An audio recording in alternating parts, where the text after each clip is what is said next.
Hello, everyone. Welcome to Reflections, our very own RHWB podcast series. My name is Sonali, and I'm here today with our three amazing guests. But before we start today's conversation, I do want to say something to those tuning in for the first time. This is our 13th season of RHWB. So 12 complete seasons with over 3,000 runners. So you can imagine the abundance of knowledge and wisdom that is available throughout our community. So the goal of this podcast series is to curate all those experiences in form of such conversations, such episodes, and they span a wide range of topics related to both mental and physical fitness. So whether you're looking for some motivation, tips about how to manage your fitness routine, or building strength, there is something for everyone. So I highly encourage you to check out our other episodes as well. Coming back to today's topic, all of us have started this year with some goals in mind. And the best way to set ourselves up for success is to build consistent and good sustainable habits. For example, when we commit to the 16-week long focused training program, having the right mindset and consistency goes a long way. So today's topic is special in its own way because what we will learn from this discussion can be applied not to just our fitness regimen, but in any other challenge that we may take up in life. Our today's guests represent that level of commitment and resilience. So, without any further delay, let's get this conversation started. First, I would like to give a very warm welcome to all of you, and I want to start by saying thank you for being part of today's episode. Let's begin with some introductions. Arjun, would you like to go first? Yeah, thanks, Sonali, for the wonderful introduction. Hey guys, myself Arjun. I'm from Kansas City. This is my second season with RHWB. So I have a family, like we are a family of three, and I have a toddler. Her name is Anya, 3.5. So we are been here since 2015. It's glad to be part of all of you. Great. Vanitha, would you like to go next? My name is Vanitha, and I live in the Boston area with my husband. I have two boys. The older one graduated last year and is working in New York City. The younger one is a sophomore in University of Chicago. I came to this country in 1991, so it's been a long time. And so I moved to so I came for grad school, worked in the Bay Area for several years, and then after marriage, moved to the Boston area. I work as a ASIC designer for a company called Broadcom. And this is my second season with RHWB. I started last season training towards 5K, and this season I'm training towards 10K. Lovely. Great. Hi, Sudha. Hi, Sonali. Thank you for putting this together. My name is Sudha. I'm from New Jersey. I'm in the healthcare administration work, and I live with my family here in New Jersey. My daughter is 30 years, son is 25, all working. So I have a lot of time now to kind of give some self-love. And this is my second season. I started last season training out for half marathon, training again this season for half marathon. Oh, lovely. So all of you, this is your second season with RHWB, right? Like the first season, and you guys rocked it from what we have heard from your coaches. So awesome. Would definitely like to know how you got into running and started your journey with RHWB. And this time, Sudha, let's start with you. Before I share how I started to run, I wanted to share a transformational journey that happened before that, about 25, 26 years before, when I decided to get fit after my second child. I had the honor and opportunity to work with a personal trainer. And with a lot of work and effort together, I was able to drop about 2-3 dress sizes within a year. And that really empowered me and truly, for the very first time, taste the power of consistency, discipline, and focus, and also this power of one-on-one training. And I then had been consistent after that. Then life happened, and the fitness went back burner. And 7 years back, I got back into fitness again. And this time I glamored it with running with no proper instruction or coaching about running. Just took off running on myself, started running. Knowing my running journey, my friends Kumar and Shubha introduced me to RHWB a couple of years back, and I joined last year. Coach Indu has changed my running to a very different and better dimension, I should say. Wow, you must have definitely felt a lot of difference between, running without a program and running with a structured program, right? It's a game changer. It's absolutely a day and night difference, for sure. Awesome. Arjun, will you like to go next? Yeah, sure. So for me, I joined obviously WB on last year. So I was just a recreational runner. Like maximum I ran was a 5K with our community. So after seeing a couple of my runs, my friend who followed me on Strava asked me like, did you have any kind of like coaching or did you interested in that? So they recommended me to the RHWB group, and I was part of Coach Watt's cohort last year. So I was able with his guidance. I was debut with my marathon. I never run more than 5K in my life. So with his support, I started for a half marathon, but coach really encouraged me. So I changed the plan in the middle of that 4-week season. So I ended up doing my first marathon, Kansas City Marathon, and I was able to cover sub 5. So I'm really appreciate coach support. I never believed like I could do it even a half, but he inflicted me that self-belief and dedication and like everything. So I was able to turn it around. Wow, that's incredible. After how many weeks did you say you decided to upgrade to full marathon? So I started after July 4th, I enrolled for half marathon, and I like a couple of months, I asked coach, like, I feel comfortable. I don't feel like much challenged. Like, can I switch? He said absolutely okay. So I was able to do that by October 25th, my race. So he helped me to get through that. That must have felt awesome. Cool. So Vanitha, what's your story? So my story is, over the years, I've actually worked out on the elliptical, not very regularly, maybe 3 times a week or something like that. But after COVID hit, I started walking a lot. And so when I started walking, I realized that I really liked being outdoors. And I would just find a bike path or around the pond and just walk.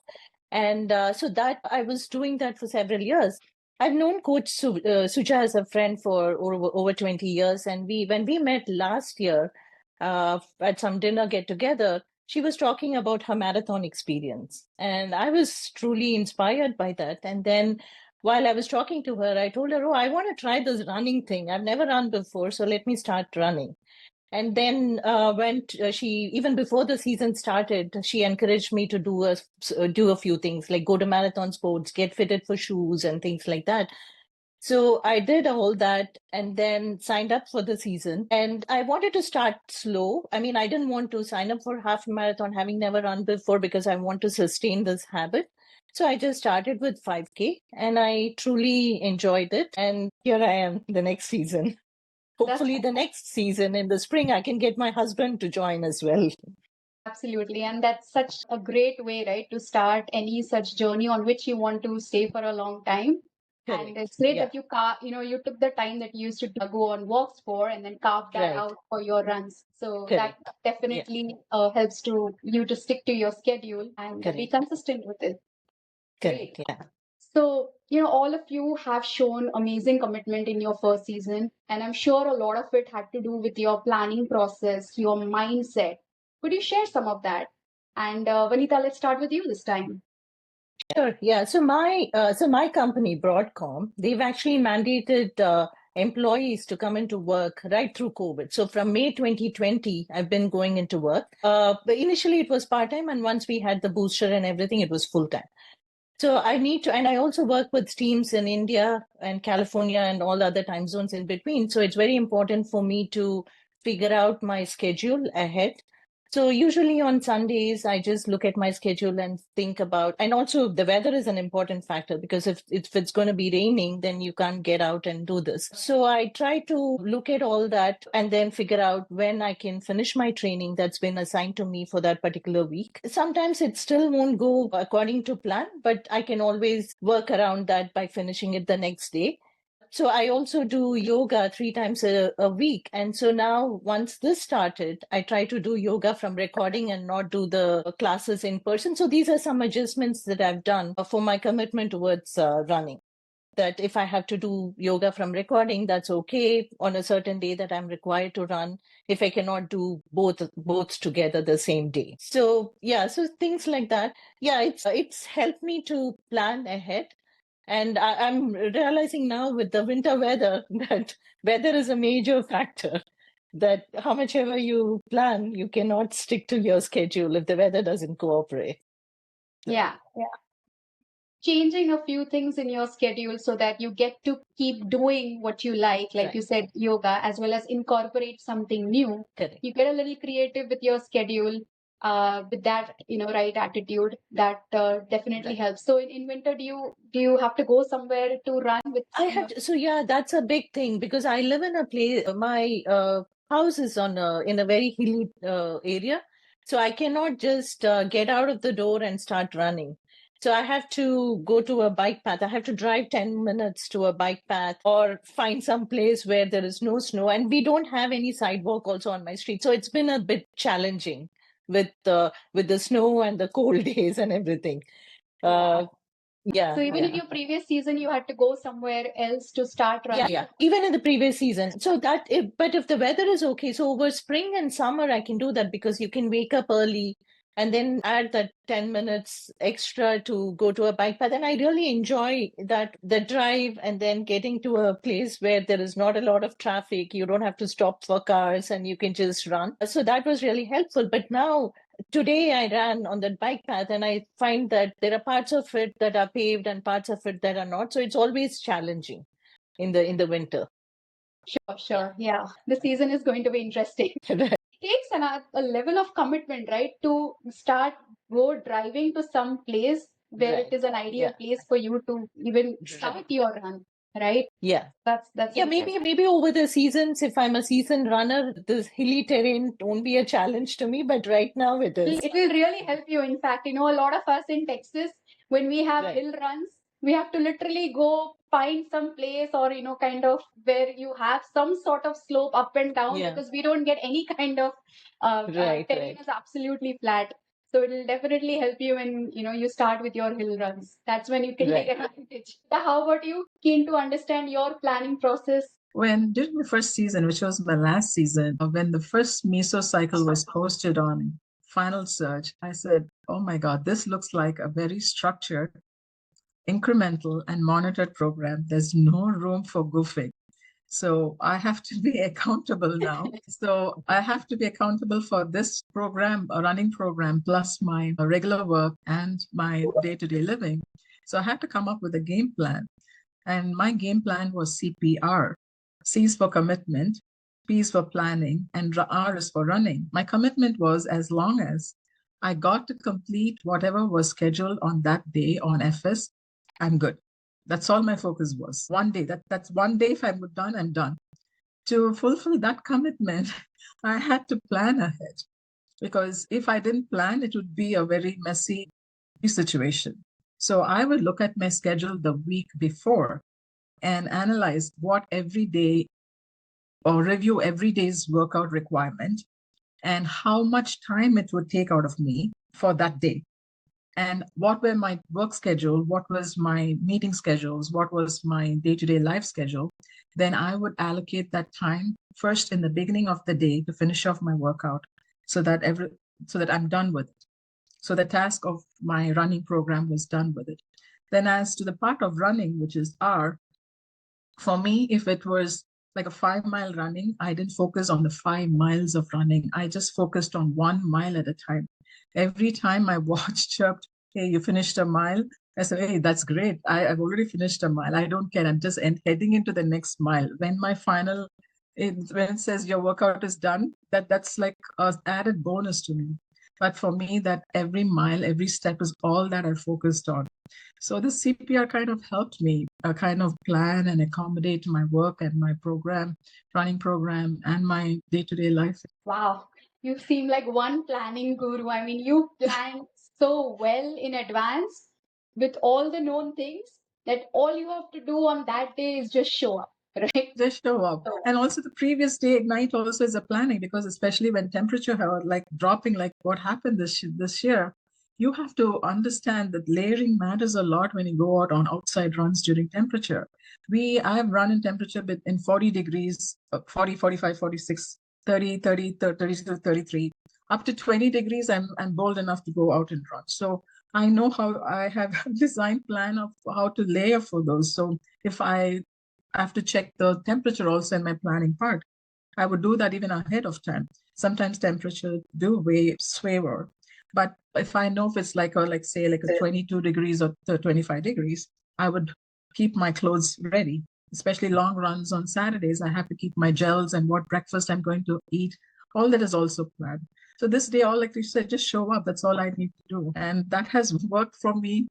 I should say I'm the laziest person, so this planning has helped me a lot. Yeah, I mean, it sets you up so well for a successful run, for a successful week, because then there are no surprises. I mean, of No course, surprise. but as much as you can plan it so well. So that's awesome. Cool. I'm going to remember that, CPR. Thank you. How about you? For me, it was all about understanding the process of unlearning, because you have some prefix notions on yourself, like what is this, what is that. I'm from a science background. I also like science, and my coach is also a fellow scientist.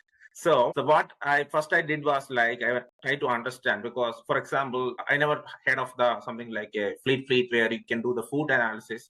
So I was using a 10.5 shoe without knowing, thinking like that was my size. So I went there and understand, okay, I'm 11 wide. So it started from there. So selecting the right shoe, then trying to understand the gadget, because I'm using this Apple Watch for a long time. But I didn't, lot of time I heard like Coach Bala saying that Garmin is the runner's Rolls Royce. So finally I have to make that switch end of the first season. I did that. Then it's about going through the metrics, like why coach is saying that why you have to have a good CP. What's the purpose of a tempo run? What is having the good things about a strength exercise?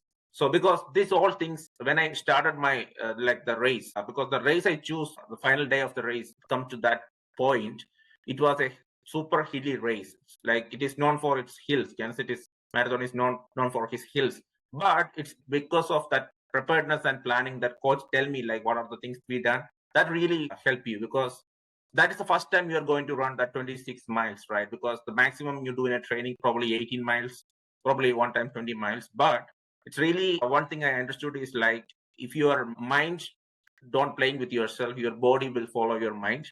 So it's really helped me to that training days by coach is saying that when I try to go over the board, he said there is no price. There is no price in doing like exceedingly what you are expected to do.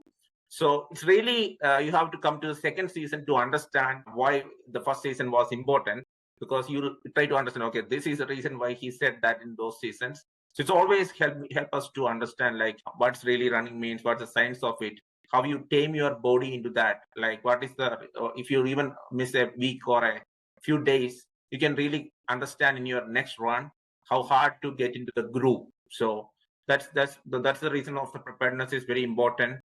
Those days are very important, and you cannot skip a strength training. That's what I understood also. Strength trainings are as important as your runs. Yeah. No, you brought a great point here, right? About following the coach's instructions, keeping your coach in the loop, understanding coach's feedback and following it, because there are a lot of things that we take for granted, especially if it is the first time you're doing a structured program. We think that, hey, this is easy, I can go ahead. But then either you get into some sort of injury or you just get so overwhelmed because if you're not training the body right. So this is a very important point, because when you do it small, consistent step in that manner, then you can see that progress for yourself, and that keeps you motivated in going and finishing it off in style. I was like a kid who wait for the answer paper, because at the end of the week the coach give you feedback about each of your runs, right? So I will be very anxious like this time what he has to say when he gave feedback the next week back. This time how important like, I improved. So I was always like that, like anxious to see that, okay, what is his feedback? Because some week you feel like you nailed it, some week you feel that you slacked it. But coaches really, they can, if they put there, because one important thing is like they're doing it for not for money or anything. This is a voluntary activity, right? So you have to respect that time they carve out to invest on you, right? Because you can only understand how the things that they do when only you are become a coach, right? So so that was very welcoming for me, the commitments they put to invest on you. Yes, and great point about looking at your previous runs. Okay, when I ran this way, this was the feedback, and this is how it happened this week, because that kind of retrospection definitely helps you in course correction as needed. Great, awesome. Uh, so, you know what I can say, you guys have set yourselves up for a successful season so well through effective planning, identifying what time of the day works for you, pair it up with something you enjoy. So many simple things that you can put to use can make such a big difference. But as we all know, all we can do is deal with the unknown, with the known. But life happens, and a lot of unexpected issues come up: injury, travel, personal stuff, or maybe simply inertia or some sort of mental block. So I'm very curious to know how you dealt with all of that and still stayed on course with your training routine, and how that discipline has helped you in other aspects of life. And this time, Arjun, let's start with you. Sure. For me, it's known as the fear of missing out, because things that you do all the time, you feel like, okay, because of that, you won't accomplish something. So what I do is like, I just take that, okay, if that is so important, you trade off. That is because obviously you have your family, you have your weekend commitments, not about us only, right? It's about the family. So if there is a birthday party or some other things, or some medical aspect, like some probably a doctor's appointment, I just leave that day as it is, because only thing you can do is like come back hard in the next day. In the means, like, don't just leave that day itself. Just focus on the next day and make sure that you just do a retrospective of that miss is going to not going need no need to make any impact.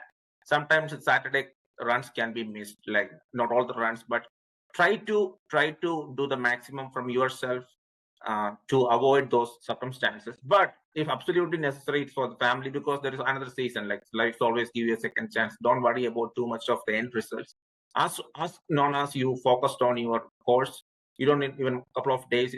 That's okay, unless you purposefully do it. Just leave that as it is and move on. That's cool. Vanita, how about you? So travel has been easy so far, because I actually realized that I enjoy running in a new place. So when I go to New York, I go to Central Park, and when I visit my younger son in Chicago, I run by the lake in Chicago. So that's exciting for me. So I actually look forward to traveling and then running in that place. Inertia, a lot of times what happens is I feel so good once I've accomplished something. That feeling completely overpowers the inertia that I would feel on a certain day. So far I've been able to overcome that inertia, but then I'm also only training for 5K and 10K, not like the full marathon and half marathon like others here. The injury part is a little tricky. So I did have an injury last season, and once I came out of the injury, Coach Suja actually adjusted some of the training parameters so that I could ease into training. So I was able to ease into it, and then once I was committed to both the strength training and the running part of it, I completely forgot about missing out one complete week. The other thing is also that even if you miss a day, let's say it's raining the entire day, I try to do it the next day, and I try to merge it to the previous day's run. That's been so. Certain days I might be doing both the strength training and the running because I missed the previous day. But so as long as the weather is good. So this winter has been tricky because there are days where I've just done the elliptical because I've not been able to go out. Yeah, I mean, it's like you mentioned, right? Remember that feeling, how you Right. were Right. so bored or just didn't want to do it for whatever reason, but you go and you do it, and the feeling that you get when you finish it, I think we have to remember that feeling whenever we come up with such a situation again. And great a point about travel, right? It doesn't Right. have to be a challenge, it doesn't have to be an obstacle. Correct. It's an opportunity. You go, Correct. you explore the place in a different way, and it's a fantastic experience to run in a new place and discover some great things about that. Yeah. Like they say, right? Starting is simple, finishing is tough. Showing up every day is what separates the best. So I keep reminding myself of this. Although I'm still striving to get to the last part of it, I actually divide challenges into expected and unexpected. Expected, like, your travels that's coming up, like your meetings that are coming up, or life events like weddings or whatever. So this is where the planning aspect comes. You plan ahead and you are able to accommodate it. But unexpected challenges do happen. And I've had faced so many of those. And the way I have approached them is like this. Always have plan B in part of planning, right? That's one. And the other one is, if I have the least means or the time, if I have to do a 5-mile run, I'll try to do at least 2, right? At least I'm doing something. I have accomplished something. But sometimes it is impossible to even accomplish that. It is absolutely okay. There's no big deal. If you don't do it, it's absolutely fine. And what has kept me going is, the RHWB program has this 5-point star system, right? And that's a big motivator for me. Still has this little kid student attitude where you have to be your, teacher's best and get the best scores. And not the last one, but not the least, was the most important for me, was communicating with my coach of my time constraints, physical setbacks, or even the running techniques, which are some new techniques to me, which I still have not learned, the process of learning. And my coach has helped me through all of that, giving new tips, processes, maneuvering me through all of those hurdles, which is a big game changer for me, and which has helped me progress through the program and also adhere to the program with even more commitment than before. That's great. You put your competitive spirit to work. I'm trying my best. Yes. And I think a lot of inspiration that we can draw as well, right? On such days, we can go, let's say, look at some of the chats on, runners high chats or Strava, and we can draw so much inspiration whenever we are feeling low. Okay, I don't feel like doing this. Go to Strava, look at some of the runs from our fellow runners, and then get motivated. So amazing. I think all three of you have given such helpful tips and insights into your mindset and thought process. Any advice you would like to share with our runners, especially the beginners? Let's start with you. I'm still a beginner runner, still in training, but I often remind myself of this. In order to love who I am, I should not forget the experiences that shaped me. And I also love what Misty Copeland, the American ballet dancer, said: be strong, be fearless, be beautiful. And always remember that anything is possible when you have the right people there to support you. The right people here is this running group, RHWB.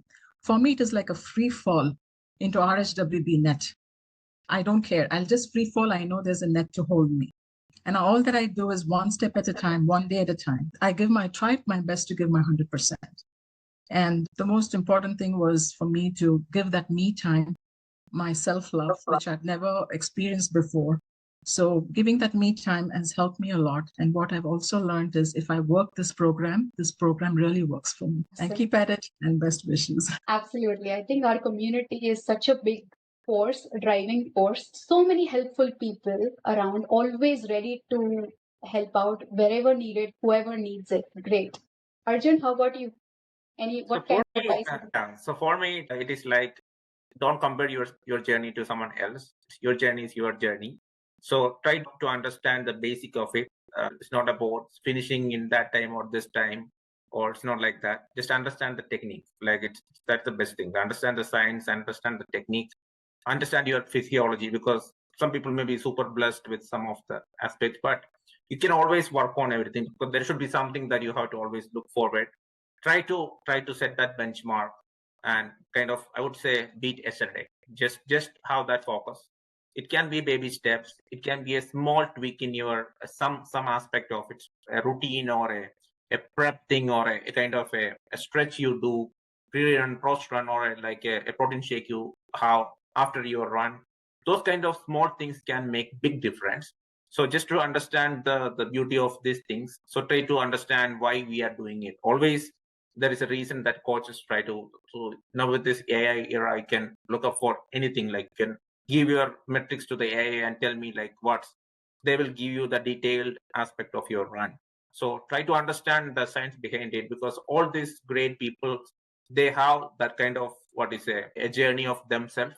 They only compete between themselves. So you try to compete against you, because there are a lot of things you can improve.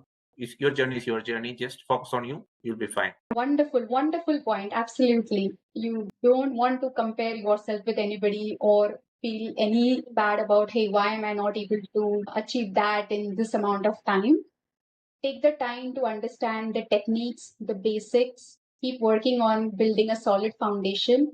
And that slow but steady progress can take you to whatever your own personal goal is, and it doesn't have to be someone else's goal. Great point, Arjun. Vanita, how about you? So my advice is similar to what Arjun was saying. So in addition to planning ahead, committing to the week's schedule and all that, one thing that I learned from my own experience was that initially last season, I would look at Strava and look at other people running and be intimidated by the pace at which they are running and how low their heart rate can be. So there were days where I was really discouraged. Why can't I get my heart rate down? And if I run at this pace and so on. But this season, I'm actually at peace. I'm not working towards running at any speed. I just want to run, enjoy it, and get my heart rate to a reasonable point, which I feel is comfortable for me. And so just set a personal goal and work towards that goal each season. And your coaches are there to help you realize that personal goal. And that's all that's needed. Exactly, great point, right? Pace is not at all something that's the only or any metrics that is measured in our community, right? The 5.0 Right. program that Sudha was talking about is basically about consistency. Whoever is Right. able to complete their workouts consistently in a planned manner achieve that 5.0 score. And it is not based on pace, cadence, or Correct. any other means, right? It is mainly driven by how consistent you are, how well you have stuck to your schedule. So definitely consistency matters. Take inspiration from other runners and definitely, but don't compare your pace or your metrics to someone else. Yeah. Great. So many points of really helpful points here. Planning in advance. Really, really look ahead on what's to come, be it weather, be it your work, travel. Second thing, working on your foundation, working on the techniques, be it a CP run, be it monitoring your heart rate. And important thing is set your own personal goals so that take pride in those small achievements that will keep you going. Great, brilliant points here and strategies and tips shared by all of you. I wish I could keep talking, and I'm sure I'm going to connect with each of you again whenever I need some help in these aspects. But I'm sure the audience is going to love this conversation. Audience, please take a listen and do let us know your feedback, your comments on how you would approach these things. And again, thank you to all three of you for your time. It was a lovely conversation. Thanks again and have a wonderful rest of the season. Thank you. Thanks, Sonali.